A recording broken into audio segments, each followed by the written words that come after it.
Es un placer estar aquí con tantos emprendedores brasileños.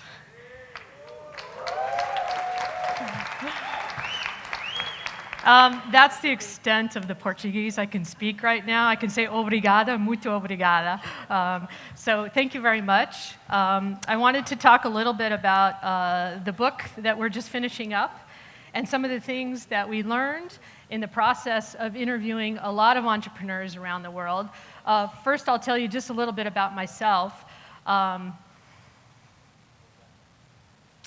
soon as I can get this going. This is called technical difficulties.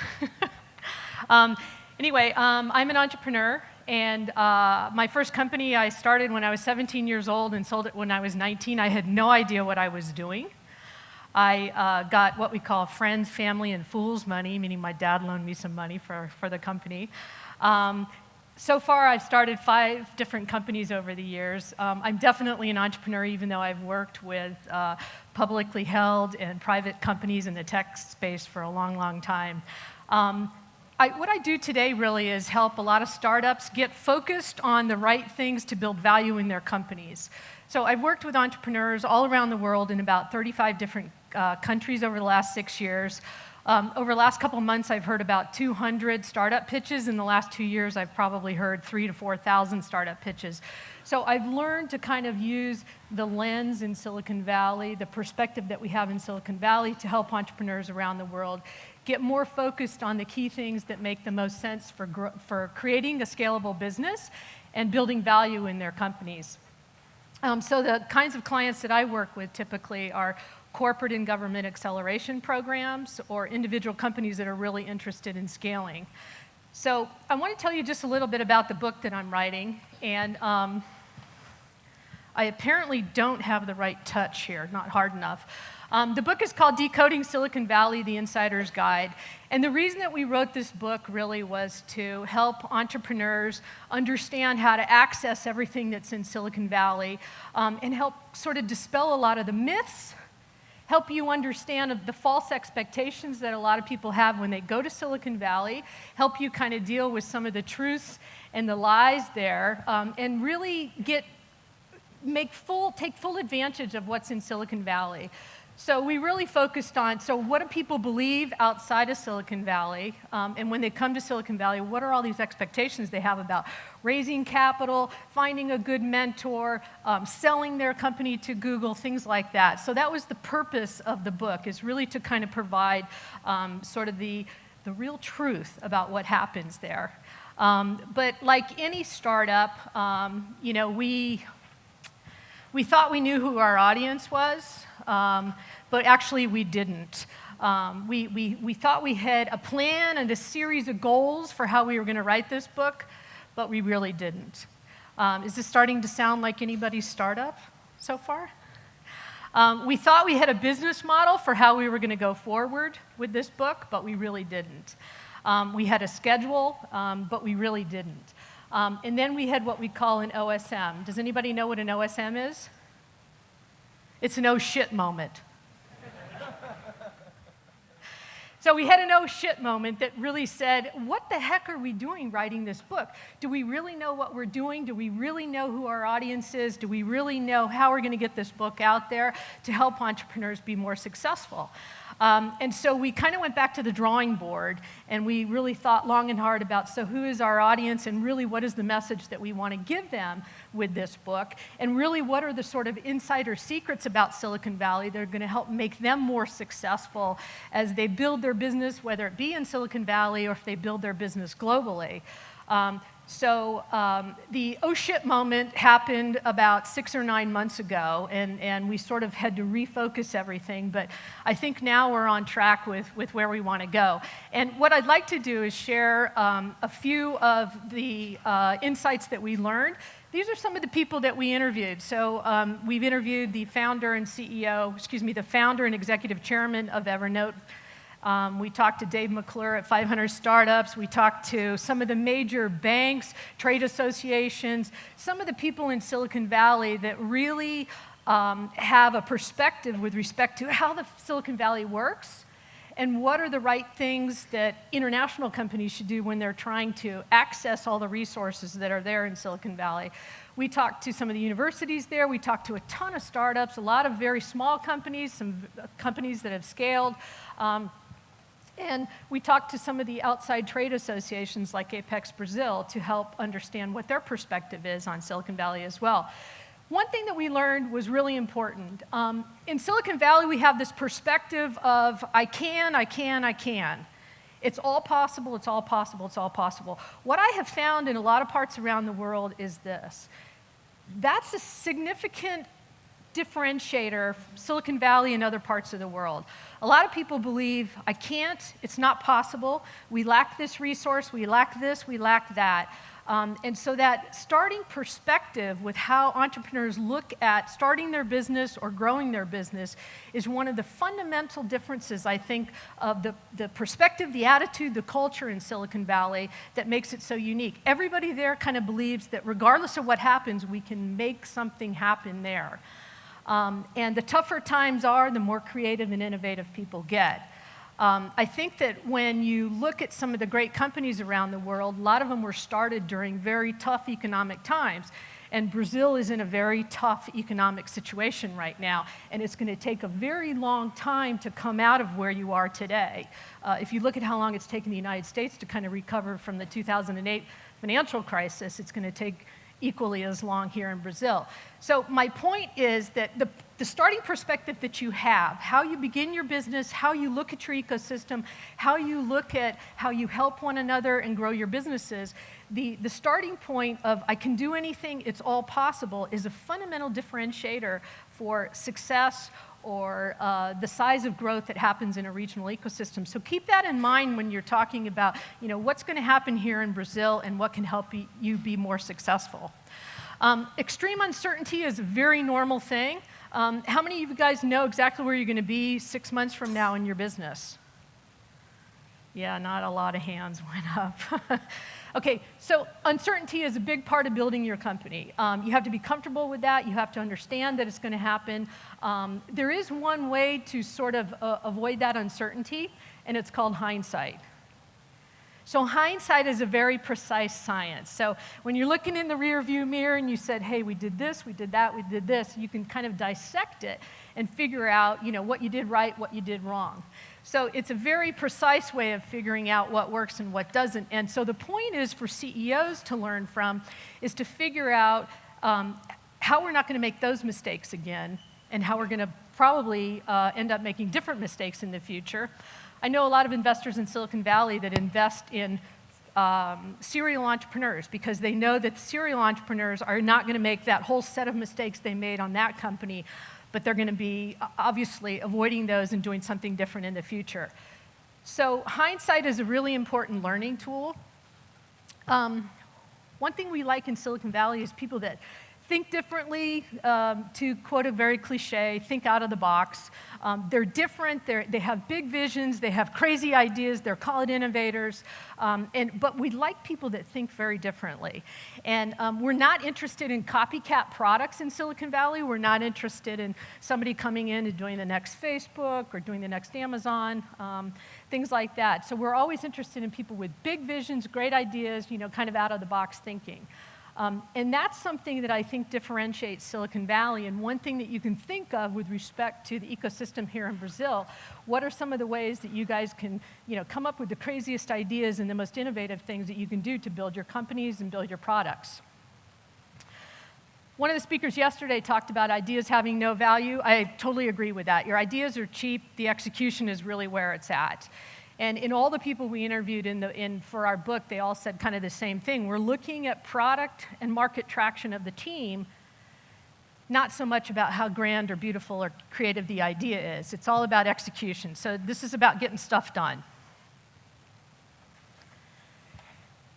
Andrea from 500 Startups talked about diversity yesterday. She presented a number of stats about why diversity is really important. My point on diversity is this, is I think if you're looking at valuations of companies, diverse companies build better products, better companies, and in the end, better valuations for their companies. So that's another reason to look at why diversity is important. I think you tend to, if you work with people that are different than you tend to think differently about what you're doing. You tend to act differently, and you tend to move differently going into the market. The whole process of being an entrepreneur, it's about iteration, it's about experimentation, it's about trying stuff. So you have to have a culture that supports that experimentation, that supports that risk-taking, that supports the mistakes that are going to be made. Because when you're a startup entrepreneur, you're going to make a ton of mistakes every day, every week, every month. Sometimes they're little mistakes, sometimes they're catastrophic, huge mistakes. But the point is that you've got to have a culture that supports and encourages the process of iteration or experimentation. Otherwise, it gets harder and harder to develop that ongoing pipeline of entrepreneurs that we need that create economic diversity, job creation, and help bring our economies up to the next level. We found learning to say no and staying focused was a key attribute of entrepreneurs all around the world. We talked to a number of Brazilian entrepreneurs, and they all said, I've had this experience in my business where I've had to say no to a product that the customer wanted me to build that was not on my product roadmap. It was going to take us off track. It was going to divert us. It was going to basically take away from our opportunities to achieve our goals.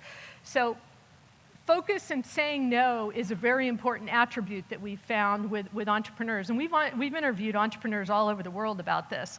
The other thing I want to talk about is the whole attitude towards failure. Failure is about taking risks. It's about little mistakes. It's about big mistakes.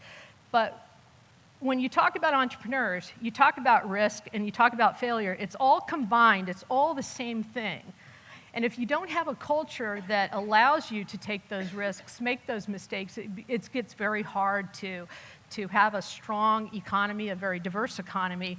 About 6 years ago, I was working in Armenia, and I met an entrepreneur who was about 19 or 20 years old, something like that. And he had just founded his first company, and he said, Michelle, if I'm not successful with this company, I'm going to have to leave Armenia. And I thought he was joking, and I said, really? He said, yeah, if I don't succeed, I'm going to have to leave the country because I will have shamed my mother and my mother's family, and I will have shamed my father and my father's family.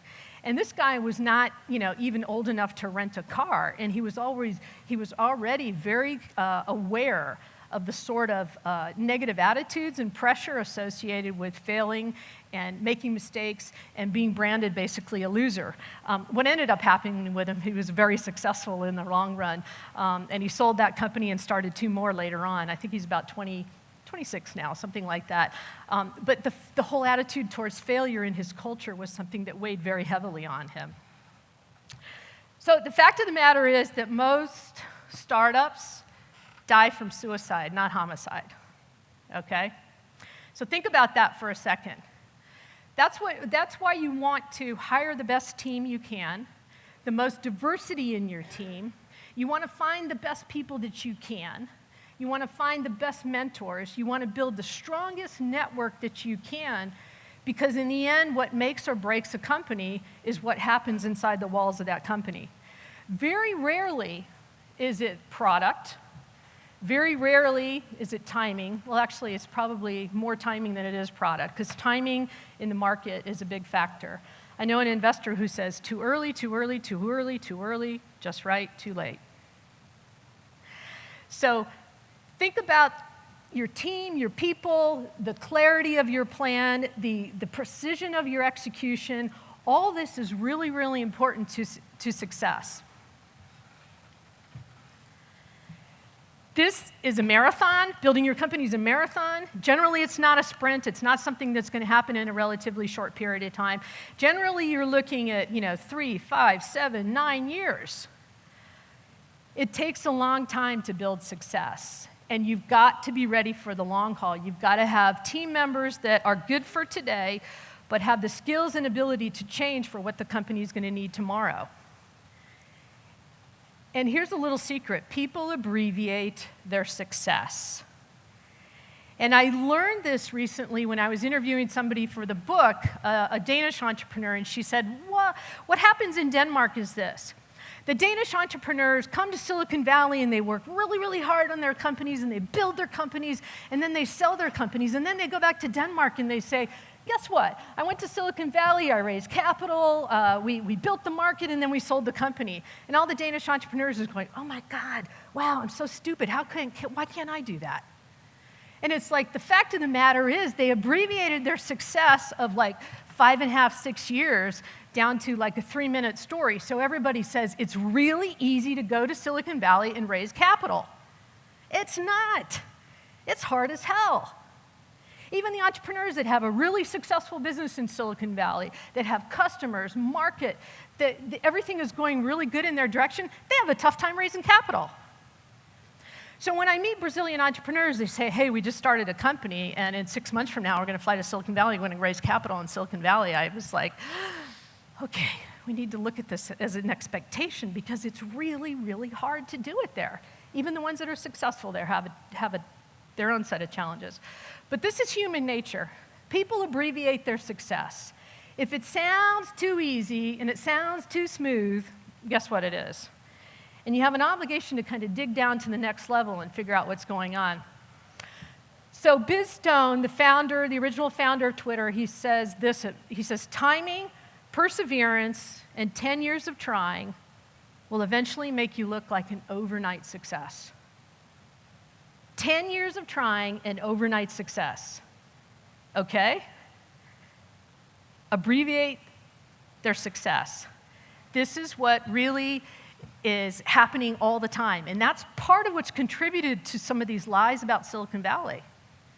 It's part of what's contributed to the mystique of Silicon Valley, and it's part of the reason that we wrote this book. So there's a lot of talk about unicorns. My advice to you is do not think about them, do not talk about them. Okay, somebody told me the other day, well, when we have our first Brazilian unicorn, it's in Brazilian reais, but it's still a Brazilian unicorn. So, you know, these are the billion-dollar companies that people are talking about. My advice is don't think about them, don't talk about them, don't worry about them, okay?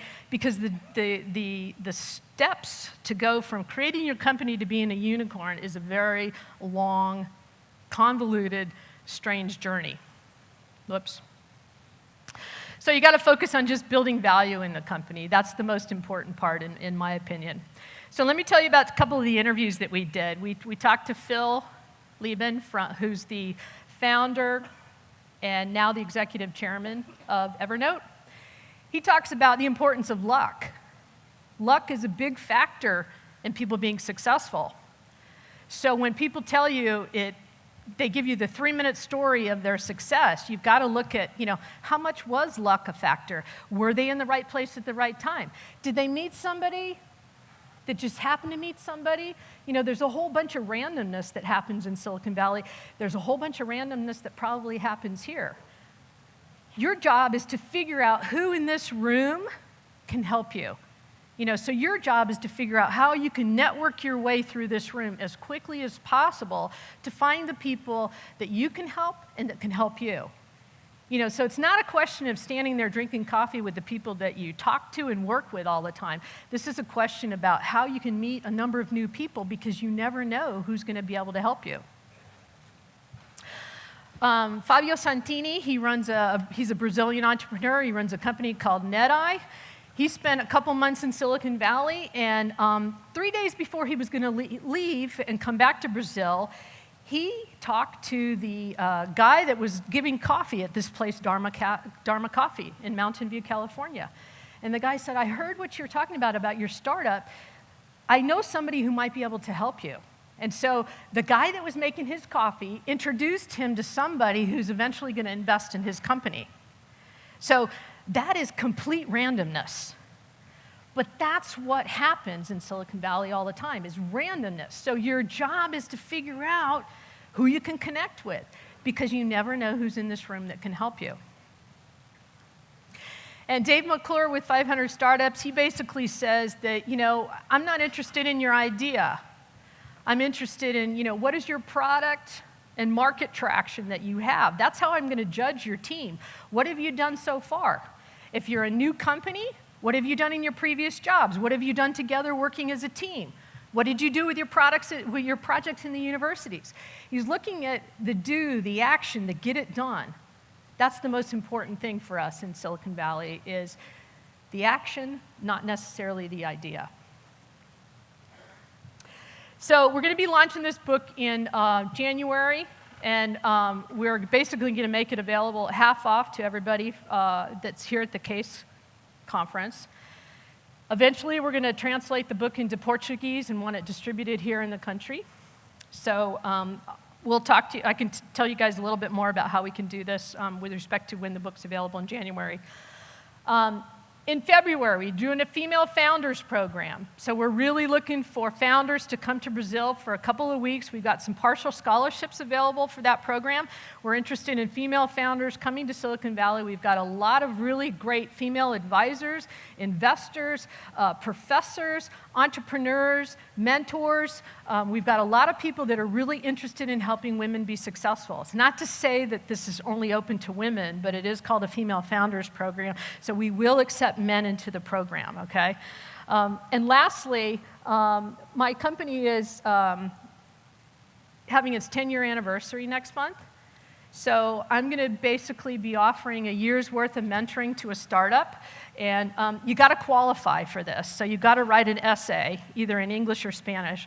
And I say Spanish because I speak Spanish fluently, but I don't speak Portuguese yet. But you basically got to write an essay up to 600 words. And the most compelling essay, basically, I'm going to end up mentoring that company for a year. And we'd like to be able to come back to CASE next year and talk about the results of that mentoring process. So where is the business today? And then a year later, where did they end up? So I'll make this information available to you. The main point is this. If you're an entrepreneur, you got to enjoy the journey. It makes it a lot more fun, and it makes it a lot more interesting. But I want to provide you with my contact information so that you guys can get in touch with me and tell me, how you'd like to interact, if you'd like to be participating in the Female Founders Program, if you want to do the, 1 year's worth of mentoring, those kinds of things. So what I'd like to do is say thank you, muito obrigada, and ask you what kind of questions that you have and how I can help you right now. I have about 12 minutes left. So thank you.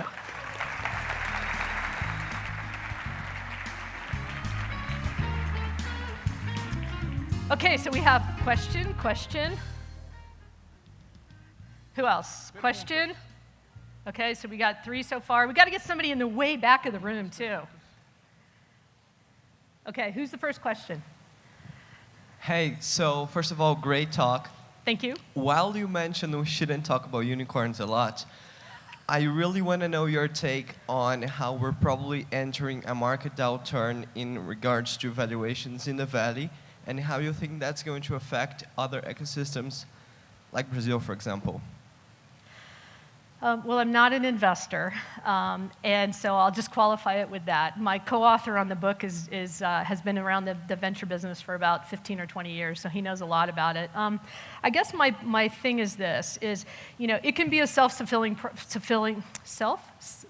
prophecy. If you say we're in a downturn, we'll get into a downturn. So I'll give you an example. I think that Sam Altman, the YC founder, he says, we're not in a bubble, we're not in a bubble, we're not in a bubble. And then 3 weeks later, he announces that they just opened up a $700 million follow-on investment fund. So it seems to me that, he was already working on that fund, so for him to say that we're not in a bubble and the fact that he's working on a fund, there's a little bit of a mismatch there. I think that this, were we in a bubble or not, it doesn't really matter. The question is really, are entrepreneurs doing the right thing, building businesses, are they building value, are they, connecting with the market and getting feedback? I don't really know how to answer that well for you. I just know that the less we focus on unicorns, and the more we focus on building value in our businesses, the more successful we're going to be. I guess that's my philosophy on it. Okay, who's next? Hi. I'm Emmanuel. I'm from ESPM, is a Brazilian University of Business. And could you tell me what is your most exciting and useful experience of university working together in the Silicon Valley, helping entrepreneurs and all this ecosystem? I think Stanford's the most famous university there, of course, but Stanford doesn't really have a formal technology development program and then commercialization of that technology. What happens there, a lot of the companies that have come out of Stanford, like Yahoo and Google, et cetera, have been by students or grad students actually creating the technology as they were going to school there. That's actually the more common model there. But I think that Stanford for itself has a pretty good model for the not the commercialization process, but the IP ownership of the company. So they've been able to make a lot of money. They put back into their endowments and things like that. It's a challenging process overall, though. Most of the universities, like Berkeley and some of the others, don't have big commercialization or big research that goes through a commercialization process. Stanford's an important part of the ecosystem. There's a lot of really interesting entrepreneurs that teach part-time at Stanford. There's a lot of very smart professors at Stanford that study a lot of what happens with entrepreneurship, family-owned businesses, ecosystems, a lot of different things like that. So they're an integral part of the ecosystem there, but I would say that they're not the center of it. So it's just, they're a really important partner there, I guess is probably the best way I would say it. More questions? We have time Here. for one more. Hi, it's here. Here on the other side. Sorry. My question is, I always see when we're talking about startups, the sentence that comes a lot is relating to the word fast, So, like, how do you see the points when sometimes I feel like you have to stop and rethink your strategy and really look into yourself and sometimes even use your intuition. And I often feel like there's no space for this in the startup fast world, So how do you see these points where you have to stop, That's a good point, because the whole thing about being a startup is speed, intensity, get it done. There's no time to waste, the window's closing, things like that. I think that having a real strong network of external mentors and advisors that can provide an outside perspective and act as a sounding board for the entrepreneur helps the process greatly. And I think there's also things that happen during building a startup that you can't necessarily talk about with your founders or your team members. There's a whole emotional thing that happens when being a founder too. I mean, let's face it, it's really hard work building a company. It's really, really hard. So I think there's got to be a way that you maintain the balance internally. And I know a lot of founders who just check out for 4 or 5 days, turn off all their devices and go sit on a mountaintop, for example, and they meditate for a while, or they go do yoga, because it's all about kind of keeping it in balance. It's a marathon, it's really hard, so you have to figure out what works best for you. The second thing is you have to have a really strong network of mentors and advisors that can provide good, objective, sound advice, and then you've got to figure out, you've got to kind of recommit yourself on a regular basis, because it's hard. It's just really, really hard. So those are kind of my 3 pieces of advice, if that helps. Thank you. Okay. Michelle Messina, thank you very much. We're Thank out you, of guys. time. I'm sorry, we're out of time for more questions. That's okay. I know people want to make you questions. Thank Yep. you very much. I'll be here, so if you need anything from me, just let me know. Yeah.